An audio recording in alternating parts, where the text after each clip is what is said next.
Welcome to today's Facebook Live. I'm Peggy O'Neill, and I'm so glad that you're joining us today. I'm the founder of this Facebook group, Answering the Call, and what we do here is answer that nagging sense that there's something more to life. That's the call, that's the longing, that's an invitation that we actually have for ourselves. When we experience that longing, it's ourself, inviting ourself to come back and to know who we truly are. So that's one step to answering the call. And then the second is, once we know who we truly are, the one being that we are, one with everything, then there's a second part to it, which is, and what am I uniquely here to express? How am I uniquely to express that? So we also explore that in our work together, in our time together in this group. So again, welcome. I'm so glad that you're here today. And today our topic is, let's go deeper into the embodied knowing of the one being we are. Let's go deeper into the embodied knowing of the one being that we are. And specifically, we're going to lose an illusion that keeps us from the truth. Experience the one being that you are, and expand what is possible for your life with this knowing. If you're here live, please say hi. Love saying hi to you guys when you're here live, so please let me know in the comments that you're here. Hi, Sharon. I'm so glad you're here. And if you're watching this on replay, please put in hashtag replay and let us know that you were here.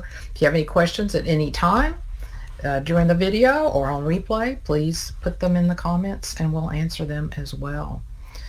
So as we go forward today, what I mean by going deeper into the embodied knowing, so it's one thing to know something intellectually, right? I can know something. I can even pass a test on it. A lot of us that are exploring who we truly are can get really good at answering, oh, I know this and that, I know I'm not a separate self, and so on. But that's intellectual. So when I'm talking about embodied knowing, I'm talking about the kind of knowing as you know your name, as you know where you live, as you know how to tie a pair of shoes. You know, you couldn't be talked out of that I don't know how to tie a pair of shoes. So it's that embodied knowing. That's what makes the difference. Intellectual won't make much of a difference in any of our lives if that's all we know, except to have more conversations maybe. But what we're doing here is experiential knowing who we truly are, so then we can live that fully in our lives. So let's look at losing the illusion that keeps us from the truth. So there's a quote by somebody named Ludwig Born. I don't actually know who that is, but it's a great quote. Losing an illusion makes you wiser than finding a truth. Losing an illusion makes you wiser than finding a truth. So what's the illusion that I'm talking about today?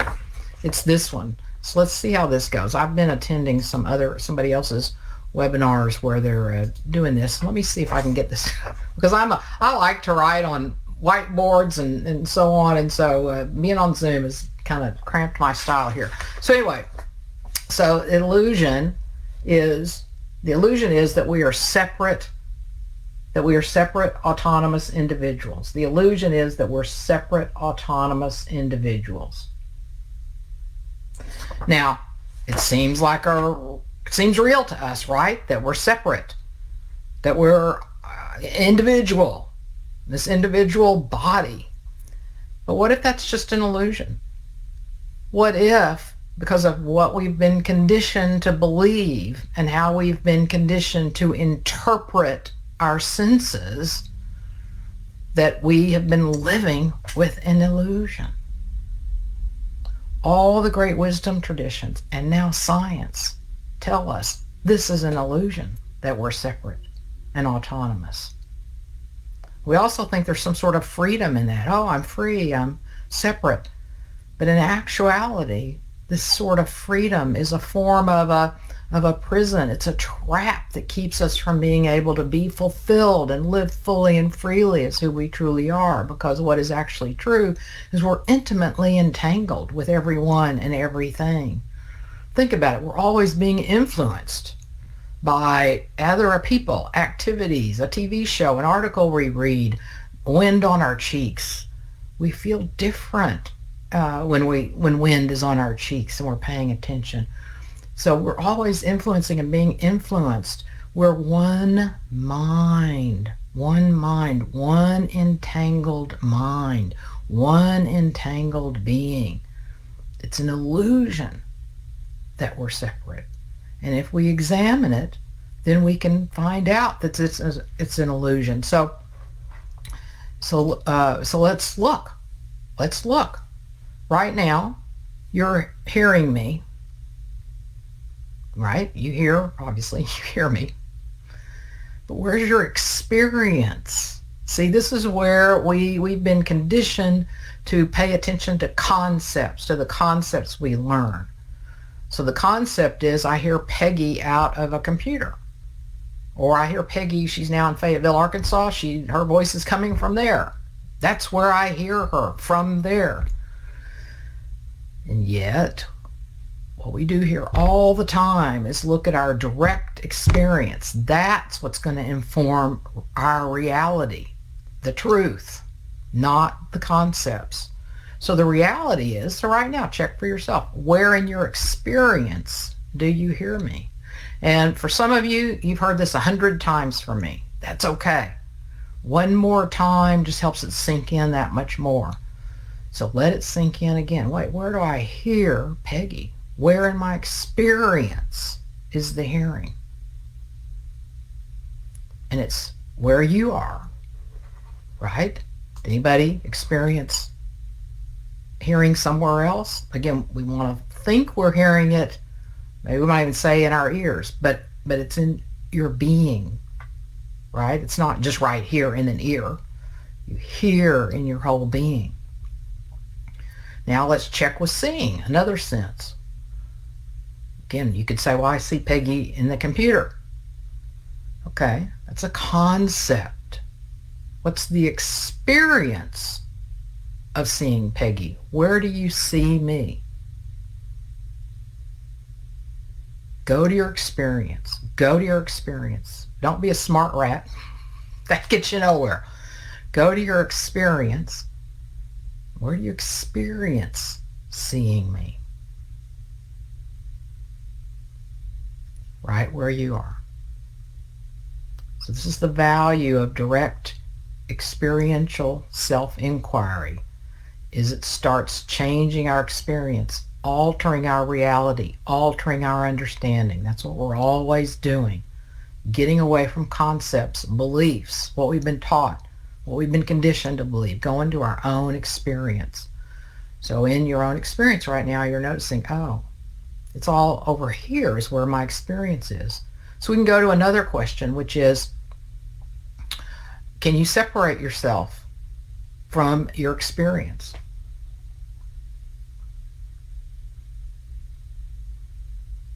No.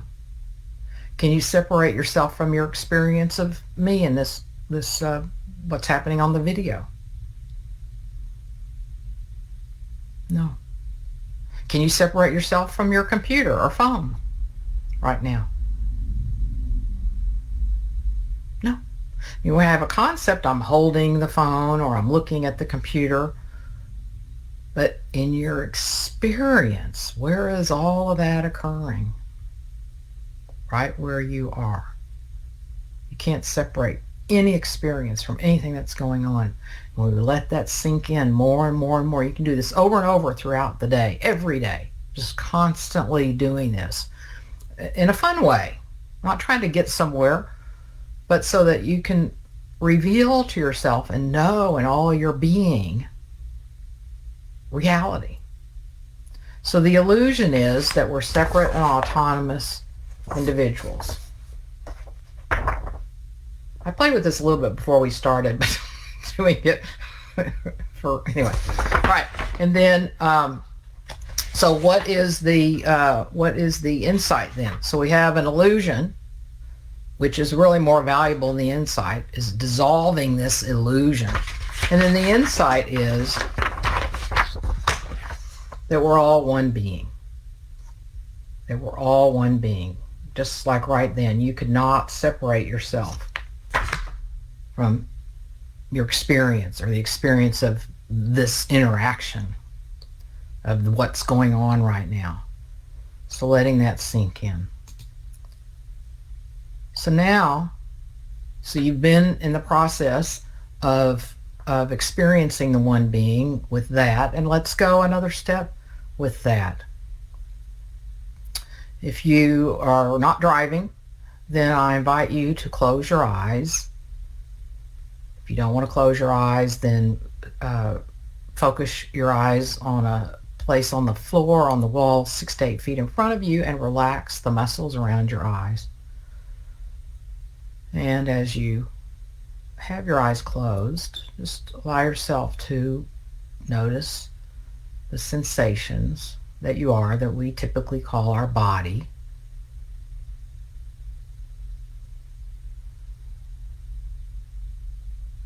You might notice some pressure where you're sitting, where your hips and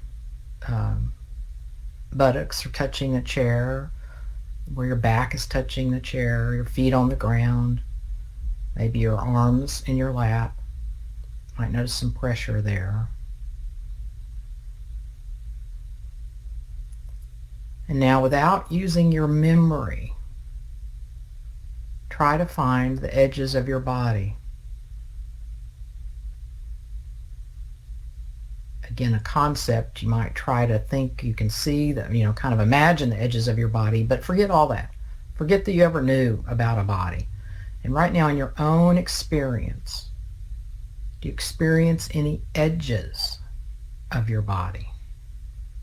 With your eyes closed, so you can't see.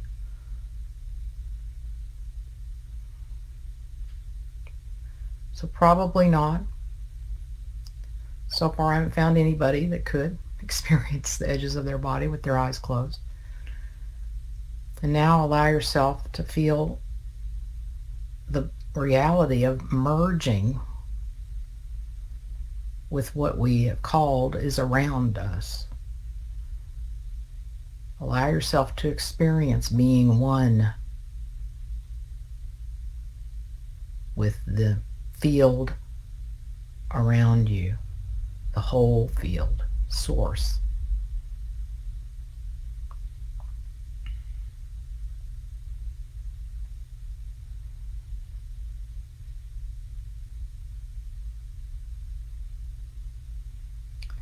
Your thoughts might try to tell you there's a body and maybe other things. This doesn't make any sense. Of course, you're a separate body and there's a body, but forget all of the thinking right now. Don't listen to it.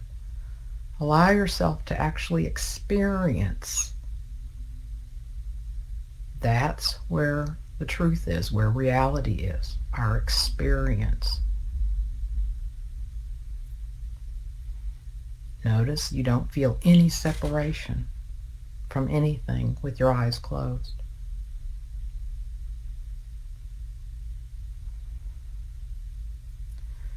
And continuing with your eyes closed, I'm going to invite you to something else. I'm going to explain something first. Because we have traditionally identified so closely with the body that we've been conditioned to believe is this body that's separate from everything, then we identify with this sense of being limited because our bodies seem limited, right? With our eyes open, we think we see an edge to our bodies. And then it seems limited. We were in this limited space, this, if we think of the whole universe, well, then we seem tiny in relationship to the whole universe. Tiny and separate from other things. So if we're separate from other things, then without realizing it, we've taken on that we've got to protect ourselves, defend ourselves. We've got to there's a sense of lack with that as well, because I'm small and I've got to fend for myself. I'm not one with everything.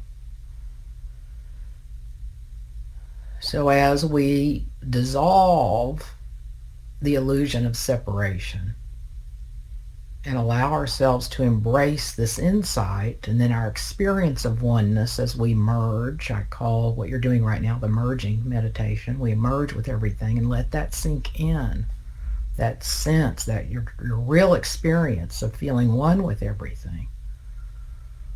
Then we can also relax that identity with this body, with this separate small being. Even if you're 6'5", in the grand scheme of things, if we feel separate, 8 billion people, trillions of other things, then we feel relatively small and insignificant. Just the opposite. Because as you're merging and feeling yourself one with everything, you're one with everything. You're infinite. Not small, not separate, but infinite. We can't even comprehend that. One with everyone and everything, belonging fully. So as we relax this identification with this finite body, this finite being, and let it, again, sink in to our being, not intellectually, just let it sink in. Yes, I'm experiencing the oneness that I am with everything. Then allow yourself to zoom out, if you will. To zoom out this sense of your being beyond the close proximity maybe of what you're experiencing right now, where you've traditionally thought the edges of your body were, maybe a little bit further out. But now zoom out beyond that. Zoom out your experience. Take your experience out, say, 20 feet beyond what you have traditionally thought was the edges of your body. In all directions. Above your head, below your feet, behind you, in front of you, all around you. Expand your experience of yourself 20 feet or so in all directions.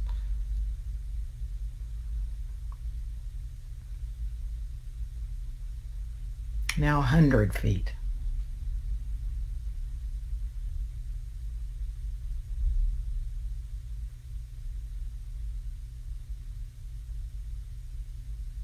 Now go a mile or so. Experience your sense of being.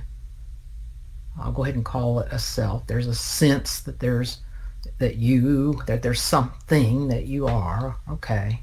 Yes, we exist, just not in the way we think we do. So we exist. So expand the sense of existence now out 5 miles.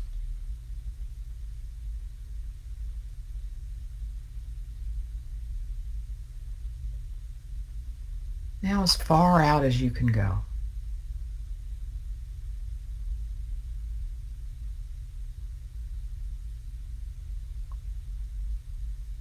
And as we do that more and more and more consistently, let ourselves know this is who we are, then what wants to come through you and be expressed through you, that unique expression that I referenced at the very beginning, starts expanding. Our ability to know it, to hear it, to allow it, to receive it expands dramatically as we expand this sense of ourselves.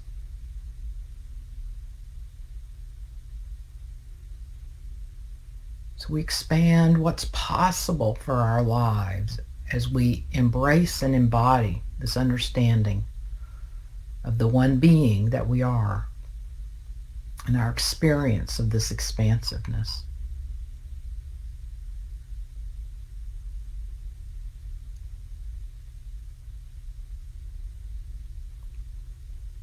So what wants to come through you now has more access to the ability to bring that to you and express through you as we stay open to this.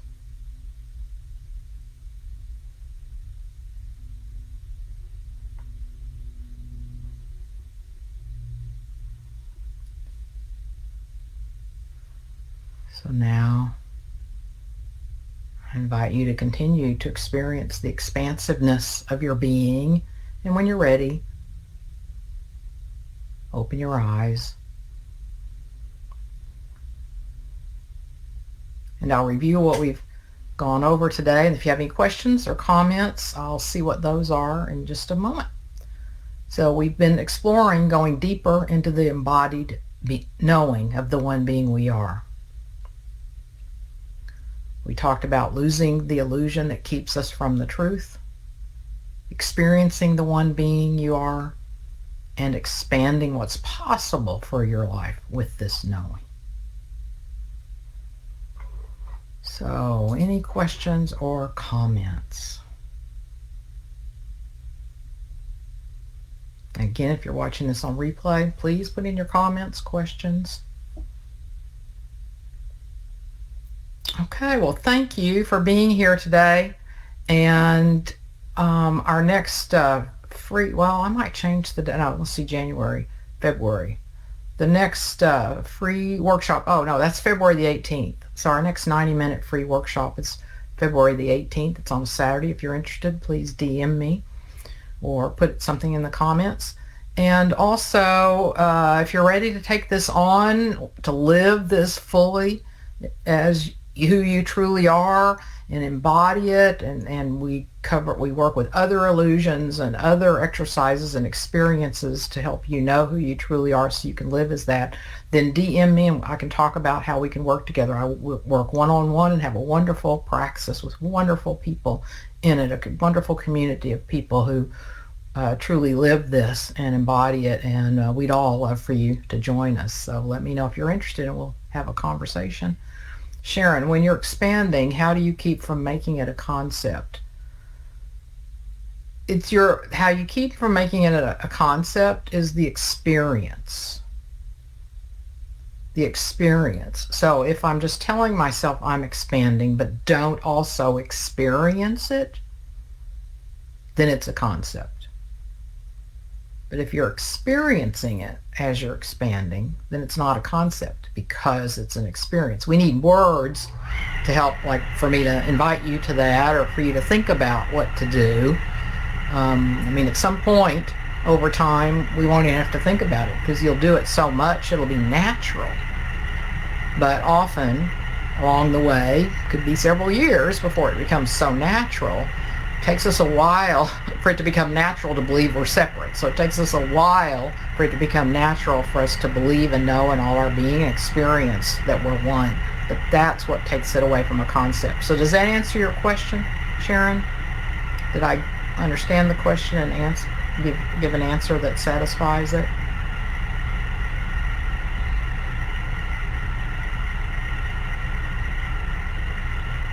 Got it. Just have to do it again. Yeah. Just do it again and again and again and enjoy.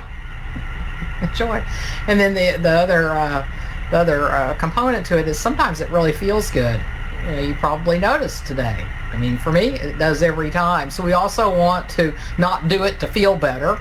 We also don't want to do it to think that means anything.